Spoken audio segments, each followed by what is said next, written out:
Welcome back to the Witch's Way podcast. I'm Kat. And I'm Jamie. And tonight we are talking about the Witch's Grimoire. What a topic for October. Like we had to, right? You have to talk about the Grimoire for October. Because this is where people think all the magic is really like happening and it makes you feel magical. And when it's like this old secret book, we're going to get into the truth of that right now though. We all have that journal or, Journals. Notebooks. Many that we've sworn are going to become our magical grimoire and that we're going to do the things and we're going to make it beautiful and we're going to dedicate our time and we're going to do all of that. And then a year goes by and you don't feel connected to that journal anymore and you buy another one. You're like, no, but this is going to be the year that I do it. And it's just like you get stuck looking at that first blank page sometimes. Or maybe you make the first blank page and then you're like, okay, well now what? How am I moving forward? So this episode is going to help give you guys like a little witchy permission slip to just go ahead and start that grimoire and stop being judgmental, scared, whatever the feeling that comes up. Perfectionist. Ooh, Kat and I have a lot of that. Because sometimes, and I've done this, I'll write something and then I'll mess up my writing. And then I'm like, oh my God, it's ruined. Now I can't use this page. I have to tear it out because my handwriting wasn't perfect, which is silly. Now I take some washi tape and put something over Exactly. It. Did I teach you that or did you just, because like I do stickers, washi tape, I do doodles. I use stickers and washi tape to cover up my mistakes. The things that you're like, I don't really like that there. Yeah. Like I've tried to do cute little drawings and they come out looking really wonky and I was like, we're just gonna not acknowledge I did that ever. Put a sticker over it. So it's nice to have things that you can add in there that are nice. That's what I would say if you're going to spend money into the grimoire area and you are that perfectionist, which we're going to get into all this later, but stickers are your friend. If you're the one that always thinks you mess stuff up, stickers are your friend, or washi tape is your friend. Or even I've had ones that there's these whiteout like rolly pin things. It's not a pin, but you know those little whiteout? Yep, I've done that. I've done it. Well, today we're going to break the curse of blank pages. Your grimoire doesn't need to be Pinterest perfect. Mm-hmm. It just needs to be alive with your energy, your magic, and your messy or not notes. Absolutely. Because that's what makes it uniquely yours. They're not all supposed to look alike or look... What are we thinking? Professional? Like, what's the word for that? You know what? I just saw somebody, I think it was on TikTok, and she had thick...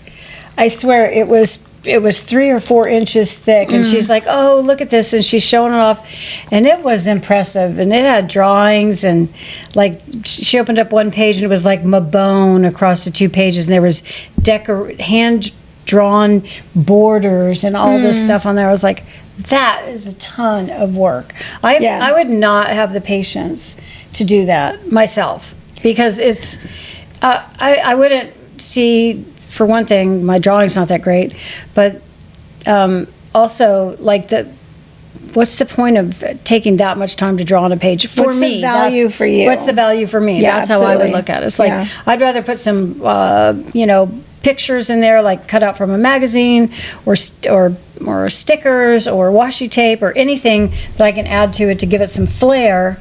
And I think that's where our styles all come into it, very uniquely our own. And how you use it. What are you using it for? All of these things are how we get past having the blank pages, is because then we go into having a grimoire or thinking we're going to start one, and then you have this idea of what everybody else's look like. So you're like, okay, so I need to do the moon phases and the zodiac signs and all the tarot cards, and I need to have all the crystals, and I need to know the color coordinations, and then all the herbs. And before you know it, it's just all the books behind us wrapped into one thing where you've taken all this time to write down the same information into one book. And if that is what you want, your own correspondence book that is for you, perfect. You did it. You like that. Good job. That's it. You got it. But is it useful for you? Is that the thing that you want? So that's why we always talk about the purpose of it first. Yeah. So, what goes in the grimoire for you? Yeah. So this episode is going to help you fill your pages with personal dreams, purpose, and spells that feel like home. That's right. Because the grimoire should not feel like you necessarily are looking forward to showing it off, because then that's a piece of artwork, which is also okay. So when you start thinking about making your own grimoire, I want you to think about, what is your purpose in having a magical book for yourself? What do you want to do with it? Where are you going to use it? Are you taking it outside to do spells with it? Are you just leaving it at your altar? Are you hiding it when company comes over? What is going to be the purpose of your grimoire? It's good to ask yourself the question. And for me, a lot of this is going to be my opinion because I've been doing this for so long. I've tried it the other ways. I've even printed out sheets and put them in a binder. I've done the whole thing. I've done all the ways. And the first thing that you need to know is that most likely your grimoire is going to be a living document because you are going to add to it and take things out of it as you grow as a witch. So think of it as a magical time capsule that just kind of goes with you. And it's not supposed to always stay the same. I don't think. That's my personal opinion. I think that it should be able to be changeable, mutable, malleable. What is the words I'm thinking of? Changeable. We're just stick with that. Yep. Can't go on that. You know, your personal energy will become a part of this book. Every smudge, every coffee ring, every ink blot adds to its power because it holds you inside of it. Yeah. It's not just information, it's your unique energy on each and every page. If you're afraid of messing up, you need to do some shadow work around that. We would suggest you do shadow work around perfectionism because I will tell you that perfectionism and people pleasing are things that are trauma responses to keep you safe, you know? So if you have that, if you're listening right now and you're like, oh man, I am kind of a perfectionist. I used to say it like it was something I put on my resume, like, yep, I'm a perfectionist. I am a people pleaser. That they're negative things now. I didn't know that back then. I thought that meant I was a good team player and like I cared about other people. No, it meant that I didn't feel safe unless everybody else was happy. Well, which is a trauma response. So you have the perfectionist and then you have the judgy, the person who judges themselves really harshly, which is something that I do. You know, like I'm not allowed to make mistakes. I'm not allowed to be flawed in some way. So, you know, what does that say? I mean, that's also some shadow work that, you know, you could do around like, why am I so hard on myself? Why do I think I have to be perfect? Well, why do you think it's a mistake anyways? Who are you judging yourself against? Right. Yeah, exactly. Like a printer copy of what the page should look like? Are your letters supposed to look like you're a laser inkjet printer? Just curious if they are. I mean, you know, that takes practice. I don't write calligraphy, but you can learn to do those things if you want to. I love calligraphy. So it is about how we judge ourselves and what comes up and what is that negative self-talk. And that's something you can actually write in your grimoire. That could be your first shadow work page. And if you're worried about how you structure it, just go with it because you can always do another one. You can change it later, but you'll already be recording the process of what you're doing for yourself. This is about your growth and what you're doing for yourself. So if the first thing that comes up is like, I fucking hate my handwriting and I don't know why I'm doing this, make that a page in your grimoire. It can be page 2. Like, I'm doing this because I think I need to and I want to do it for myself, but I don't know how and I'm judgy. Write all that shit down because stuff will come up with that. Like, it's very helpful. I love that idea. Yeah. I think that's really helpful. I think that could be really helpful. I mean, why not have that first page be the most authentic thing you put in there? Is like, I'm doing this because I want to, but I don't know how to do it. And if I mess up, I'm afraid I'm going to rip the pages out. So then you could make a dedication, because we're going to talk about that later. But a dedication to your grimoire is that you're doing this for you. You know, what is that dedication to it? This isn't for anybody else's eyes. Like, make it about your journey. Yeah. So it's really beyond spells. That's probably a good thing to say since I just said write down all your fears in that first page. Because a grimoire doesn't just hold references. It can. You can make it like that.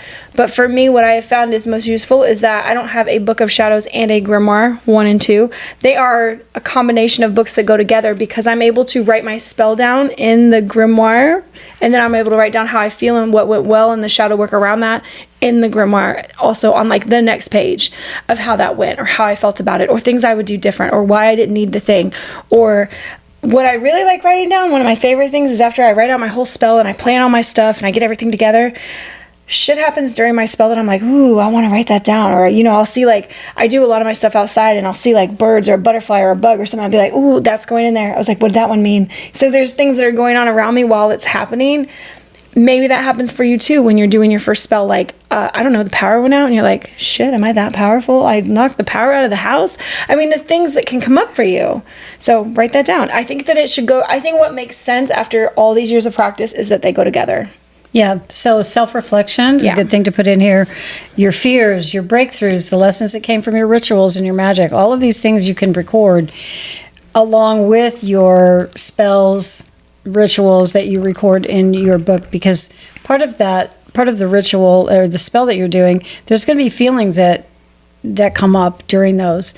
And it's a good idea to record those so that later on when you see that spell either works or doesn't work, you can come back and read some of the things that you were thinking or feeling at the time that you were doing that. So write that stuff down if you have self-reflection as you're doing these things. Something I didn't mention yet, I didn't put this in here, but you don't even have to call it a grimoire or a book of shadows. Call it your book of wisdom. Call it your book of yourself. Name it something else. When we did our meetups years ago, that's one of the things that we mentioned is name the book that's something personal for you too. You don't have to call it a grimoire. I mean, it can just be called your witch's journal, or it can be just called your journal, or it could be keep your fucking hands off this, it's mine. Whatever you want to call that place where you're putting stuff down and you're exploring yourself. Give it a name that's purposeful for you. Absolutely. So here's some section ideas. Think of your grimoire like a magical cookbook, organized enough to find what you need, but full of your personality. Moon rituals and lunar logs. Track how each phase makes you feel and what rituals you performed. Yeah. Or how each phase makes you feel and how it affects you, and then any rituals that you performed about it. Yeah. Or why you didn't perform them. Because a lot of times when I go to do stuff, guess what? I didn't account for my period was going to be that week and I don't feel like doing shit. So it was like, okay, well, I had this all planned and I went through it in my head, but I didn't do the thing. And it's like, yeah, I'm low energy at this time. That's something that I've been doing this a long time, and I never consider that it's going to be my period week when I plan for rituals or spells ever. Well, I was starting to plan some spells, and then I read, don't do any spells during the eclipse season. I was like, shit. I was gonna, because of eclipse. We're in the eclipse season right now. I don't know. Yeah. I mean, but see, belief is a lot of what is going to drive you to something or away from something. So writing down your beliefs is a good part. I like to do sort of ancestor notes or family stories, or like how I think I got to be who I am, or little insights that I think about myself, like past life stuff. I have had some past life readings, so I put that in there. But what you can do when you think about your ancestry line, whether you think of it as biologically or who you believe you came from spiritually, what do you connect with the most, like star seed, or I always think of that we're all made of like the universe's elements, exploded star. What I do is make signs or symbols for people in my life, so it's more like right here. And that way, if I'm going to talk about my sister, she's a 5. And so her number everywhere, like if anything is going on with her, I know that 5s represent my sister. So this comes up in cards. This comes up if I'm places and there's like a lot of 5s going on, I'll just check in with her. Like my mom is a 33. So if I see a lot of 33s, I'll be like, hey, so what's going on? Like these are my signs for them, so that if the universe wants me to tap into their energy or ask questions, I know it. So if you have signs for your people, whether they're alive or passed on, write those in there. That's just another little thing that's like, that's only for you. Only you would know what those are. Yeah, I think they're keep meaningful. A dream diary or record any recurring symbols that you see. You don't have to write them all down, but do record the ones that change you. Yeah, I had a dream last night or the night before that all my fingernails fell off. I haven't looked that up yet. I know. Oh my gosh. I know. That's really I've never had that before. I sleep so hard that I don't remember my dreams, but I'll wake up like 2 or 3, 4 o'clock in the morning and then doze back off to sleep. And it's during those like twilight sleeping where I'm having all these like really vivid dreams. It's like I'm awake sleep. It's like I'm sleeping and I'm awake. I'm awake and I'm sleeping or something. I love that. It's my favorite thing. I'll wake up from a dream and be irritated because I have to pee, and I come back and I'm like, okay, let's go back to it. And I will try to walk myself back into the dream. I try to, go back into the scene where things are going on. I don't know how often it actually works. I don't record that, but that's what I do for myself. I'm like, I obviously needed to be there. There might be things I need to finish. Don't want to leave unfinished business in the dream. For spells and correspondences, you might organize them by intention, like love, protection, prosperity, so that they're easy to find. Yeah. I've done tabs before. Honestly, I take washi tape and make your own tabs. I make my own little tabs with washi tape, and sometimes it'll be chronological. It's like, new month, or it'll be like important things. When my cat passed over, like I gave that one a black little, like it's a washi tape with black hearts. I made that little tab for that because I was like, that's a sad page. It's hard to see, you know, when I pull it up, it's always like, oh, still sticks me, you know, it's like, damn it. But it had to go in my magical book of working. It's like, it just had to, because he was the cat that, like, on my wedding day, he didn't care how many people around. He was coming out there with me and like standing on my dress while I was getting my pictures done, and he was like going underneath of it. He just, I don't know, he and I were just very compatible. Yeah, we were very connected. And I still feel like I can hear his meow sometimes when I'm in the garden. I'm like, yeah, he's still around. It's been 2 years now. Yeah, so writing things down that are important for you or that are hard, even that, because this is also cathartic. If you think about that, you're writing down the things that are hard for you in your life. This also has the psychology of, like, we write it down to release it. So doing this, that's why we say, like, it's a living, working, magical book, because it has that's spell work right there, releasing and writing.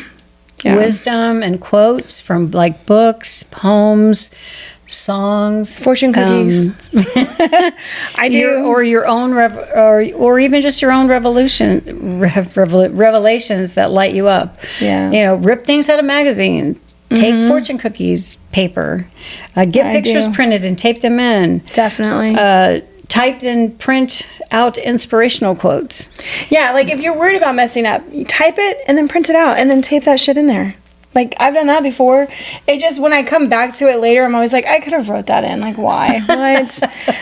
It's kind of funny how you feel like sometimes you're going to do it and you're like, yeah, this looks the best. But then you start to see where you didn't care as much on a day and you just, like, wrote everything out and you're like, wow, that one feels so much more like me than the typed out, taped on, printed thing, you know? Yeah. I've done that. But that is something that you'll learn as you go through and start filling these things out and testing. And again, I think, you know, the thing that I'm remembering back to what you said when we first started is, who is this for and who's going to see it? So if it's messy, that's life.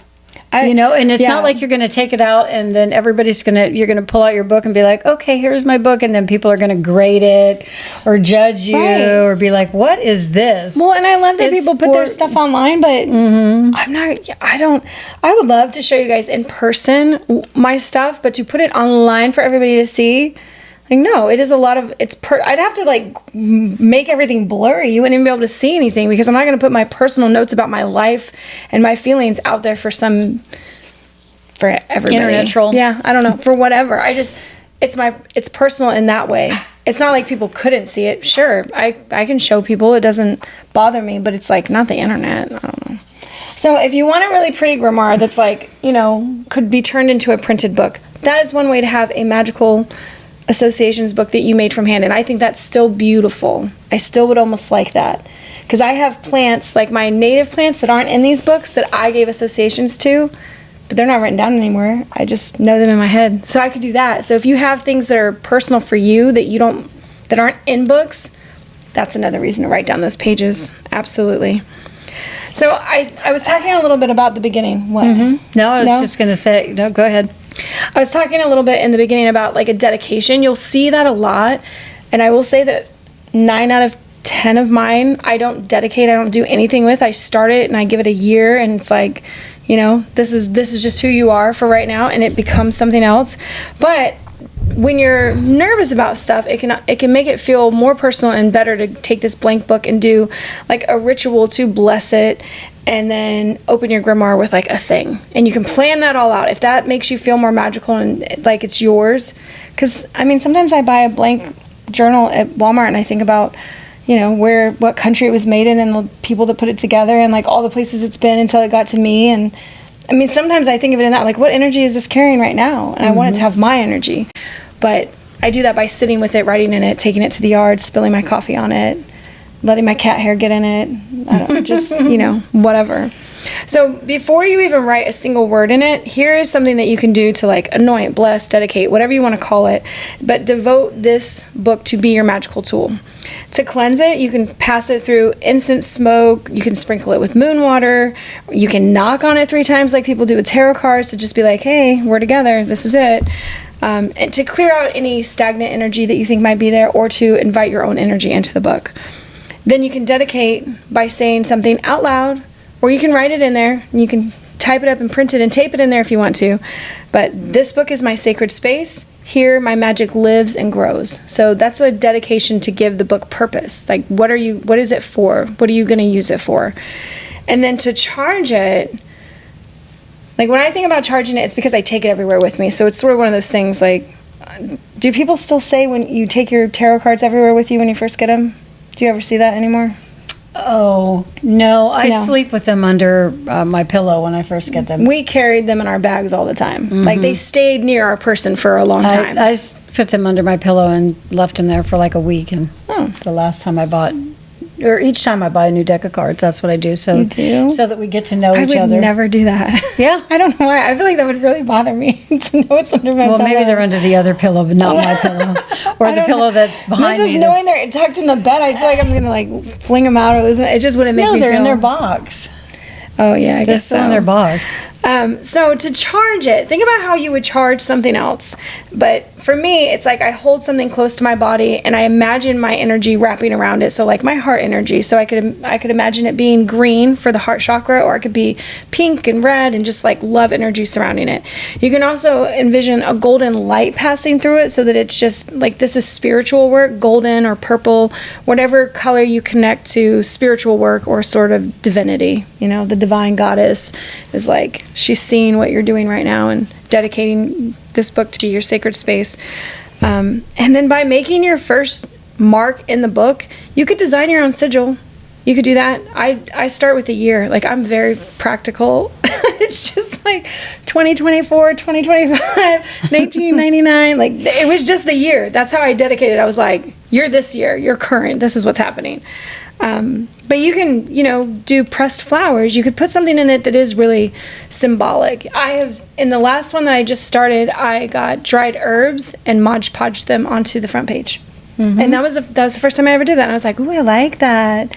It's, now I'm a little worried about getting it wet because I don't know that Mod Podge is always like waterproof, but I'm rough on my books, so they're going to need to keep up with me. And yeah, I Mod Podged in herbs. This ritual turns it from just a notebook into a magical ally that grows alongside of you. Absolutely. Your grimoire isn't just about the pretty pages. It can be, but your grimoire is really about powerful pages. What do they symbolize for you? What do they mean? They should have meaning, not just be beautiful works of art. It's a witness to your growth, your magic, and your becoming. Yeah. So when you do this, grab a candle, light it, grab your pen, and give your magical journey a home in that book. Think about it like that you're going to go home and tell your best friend, that grimoire, what happened to you today, any spiritual little sightings, anything that went on. May your pages be full, your ink flow easily, and your spells be mighty. Bye, witches. Bye, witches.